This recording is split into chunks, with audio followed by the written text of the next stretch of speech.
Hello everyone. Today we are going to discuss about some important processes and also some important catalysts that are used in these processes and also plays a very important role during these reactions. Okay, and these processes comes under the general science section and these contain 1 mark question. Okay, I take 5 processes that are first one is Haber's process and hydrogenation, contact process, lead chamber process and Deccan process. Okay, so let's start one by one. First of all, I take Haber process. Haber process में मैंने definition लिखी हुई है. The atmospheric nitrogen is converted to ammonia by reacting it with hydrogen.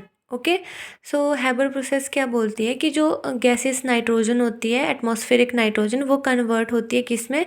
Ammonia में. और किसके साथ react करके? हाइड्रोजन के साथ रिएक्ट करके.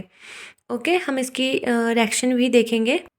सो रिएक्शन की बात करें तो होता क्या है इसमें? जो नाइट्रोजन होती है N2 in gaseous state, okay, it react with 3 moles of hydrogen. Okay, H2 is the symbol of hydrogen and it gets converted into 2 moles of ammonia. Okay, it is the general reaction of Haber process. And which catalyst is used in this process? Iron plus या फिर molybdenum. Okay, तो ये catalyst के name याद रखने हैं, बहुत important है. जनरल पेपर में क्वेश्चन क्या आता है कि हैबर प्रोसेस में कौन सा कैटलिस्ट यूज़ होता है. ओके, तो याद रखना है कि कौन से होते हैं, आयरन या फिर मॉलिब्डेनम.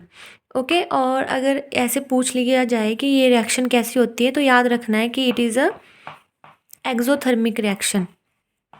ओके, अब एक्सोथर्मिक रिएक्शंस क्या होती हैं?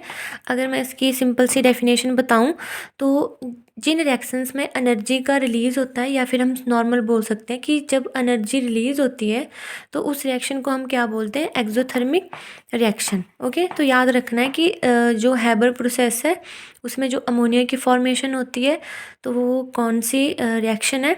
Exothermic reaction. ओके, अब हम अपनी सेकेंड प्रोसेस डिस्कस करेंगे. हैबर प्रोसेस में जनरली हम क्या याद रखेंगे? 2 चीज़ें. एक तो कैटलिस्ट का नाम याद रखना है, आयरन और मॉलिब्डेनम, एंड सेकंड थिंग जो हमें याद रखनी है that is synthesis of ammonia bye Haber process. Okay, और जो सेकंड प्रोसेस है that is hydrogenation and it is mainly used for the synthesis of वनस्पति घी. ओके, हाइड्रोजिनेशन हम मेनली जो याद रखते हैं, जो कि एग्ज़ाम के पॉइंट ऑफ व्यू से क्वेश्चन है तो जनरली पूछ लेते हैं कि सिंथेसिस ऑफ वनस्पति घी में कौन सी प्रोसेस यूज़ होती है, तो याद रखना है हाइड्रोजिनेशन. एंड इसमें जो इम्पॉर्टेंट कैटलिस्ट यूज़ होता है वो कौन सा है? निकल. ओके, निकल इसमें कैटलिस्ट यूज़ होता है. तो इसमें भी 2 ही चीज़ें याद रखनी, एक तो कैटलिस्ट और एक सिंथेसिस ऑफ वनस्पति घी. किस में होती है ये? हाइड्रोजिनेशन में. अब हम थर्ड प्रोसेस देखेंगे, that is lead chamber process. Next process is lead chamber process. Okay, so मैंने यहाँ पे डेफिनेशन लिखी हुई है, तो हम थोड़ी सी डेफिनेशन देख लेते हैं कि लेड चैम्बर प्रोसेस में होता क्या है. Method of producing sulphuric acid by oxidising sulphur dioxide with moisture using gaseous nitrogen oxide as a catalyst. Okay, तो याद रखना है कि जो लेड चैम्बर प्रोसेस में होता क्या है कि सल्फ्यूरिक एसिड की फॉर्मेशन होती है. ओके, सल्फ्यूरिक एसिड का फॉर्मूला क्या है? H2SO4. ओके, एंड इसमें जो कैटलिस्ट यूज़ होता है वो कौन सा है? NO. इसको हम नाइट्रोजन ऑक्साइड भी बोलते हैं. तो इसमें मेन हमने 2 ही चीज़ें याद रखनी है. एक तो इसमें फॉर्मेशन किसकी होती है?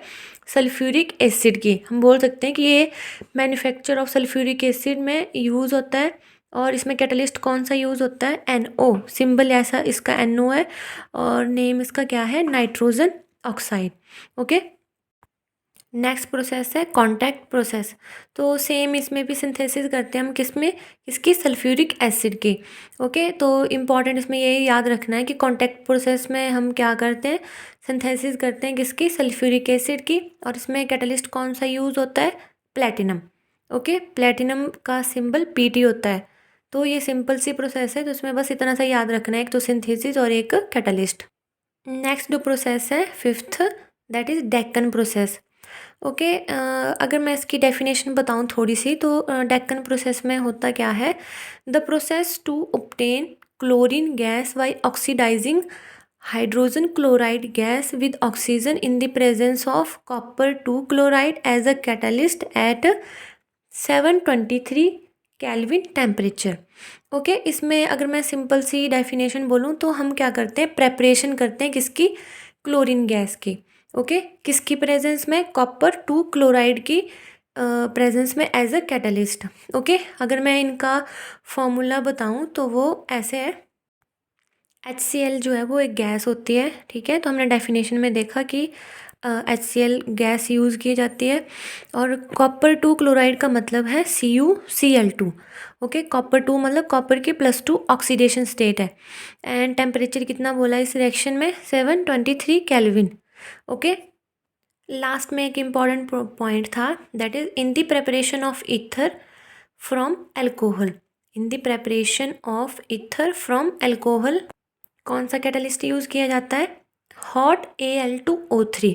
ओके, तो ये सिंपल से एक पॉइंट था, ये भी इम्पॉर्टेंट था, तो मैंने इसको भी बता दिया आपको कि in the preparation of ether from alcohol which catalyst is used, hot Al2O3। Okay, तो ये भी याद रखना है। एंड एक इम्पॉर्टेंट फैक्ट था क्रिप्टॉन के बारे में, हमें पता है कि क्रिप्टॉन एक नोबल गैस है, उसका सिंबल है Kr, and it is used in airport landing lights and in lighthouses. Okay, तो ये एयरपोर्ट की जो लैंडिंग लाइट्स होती हैं उनमें भी यूज़ होता है, और जो लाइट हाउसेज होते हैं उनमें भी क्रिप्टॉन का यूज़ किया जाता है, तो ये भी था important. So that's all about these processes, and these are very important processes. Sometime one mark question asked from these process that which catalyst is used in which type of process. So you must have to learn these processes. Thank you.